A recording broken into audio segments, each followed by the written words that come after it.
नमस्ते। मेरा नाम है डॉक्टर ऋषि गोयल और आपका मेरे चैनल पर बहुत बहुत स्वागत है।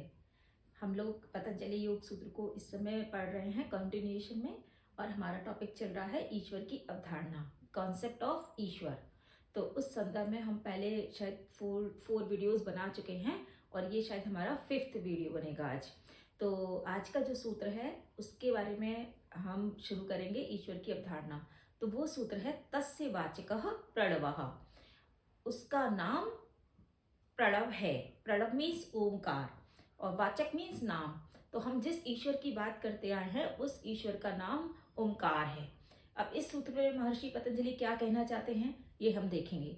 तो इस सूत्र में महर्षि पतंजलि हमको यह कहना चाहते हैं कि जो ईश्वर की हमें शरणागति करनी है, जिस ईश्वर से यह संपूर्ण विशाल ब्रह्मांड बना हुआ है, वही एक चेतन सत्ता है।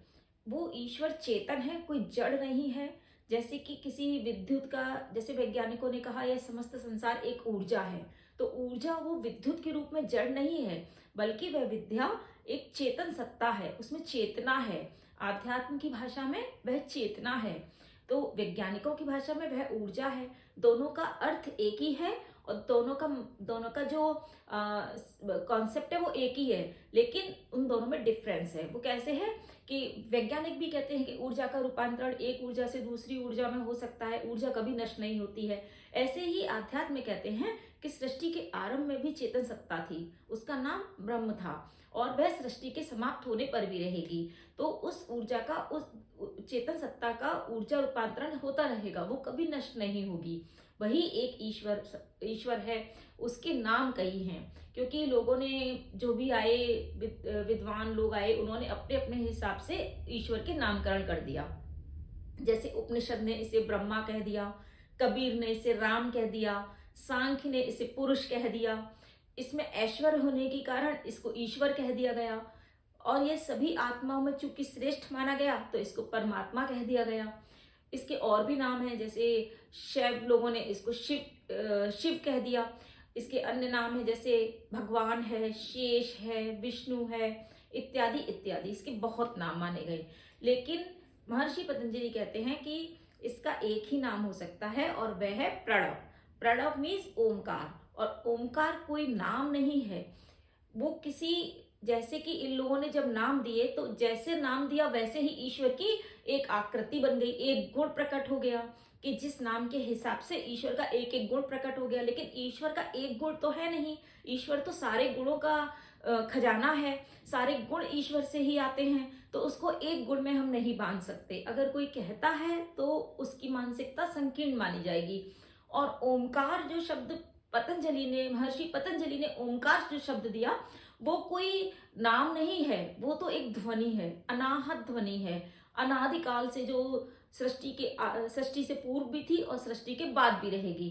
तो इसलिए महर्षि पतंजलि ने उस ईश्वर का नाम क्या कहा? प्रणव कहा। प्रणव मीन्स ओमकार कहा। तो महर्षि पतंजलि कहते हैं उस ईश्वर का नाम प्रणव है, इसके अलावा और कोई नाम हो ही नहीं सकता।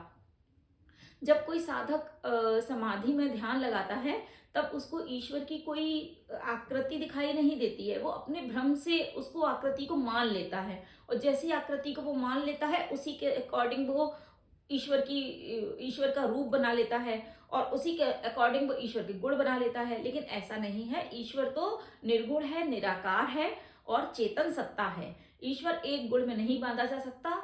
ना तो वो कोई राजा महाराजा है कि इन सब स्वर्ग लोक में बैठा हुआ है, ना वो कोई ऐसा महाराज है जो न्याय करता है, एक दिन न्याय करता है बाकी दिन सोता रहता है, ऐसा नहीं है। ईश्वर एक चेतन सत्ता मात्र है। बहुत जितनी भी शक्तियां हैं सारी ईश्वर से ही आई हैं, और वो उस ईश्वर का नाम प्रणव है, ओमकार है। तो इस सूत्र में महर्षि पतंजलि हमको यही बता रहे हैं कि उस ईश्वर का नाम प्रणव यानी कि ओमकार है। तो अगर आपको ये वीडियो समझ में आ गया हो तो आप इसको लाइक करिएगा। अगर आपको और कुछ पूछना हो तो कमेंट करिएगा, और अगर मेरे चैनल पर नया है तो सब्सक्राइब कर लीजिएगा। और आपको इस टॉपिक से रिलेटेड या कोई और भी टॉपिक आपको अगर एक्सप्लेनेशन चाहिए हो तो कमेंट में बताइएगा। मिलते हैं नेक्स्ट वीडियो में।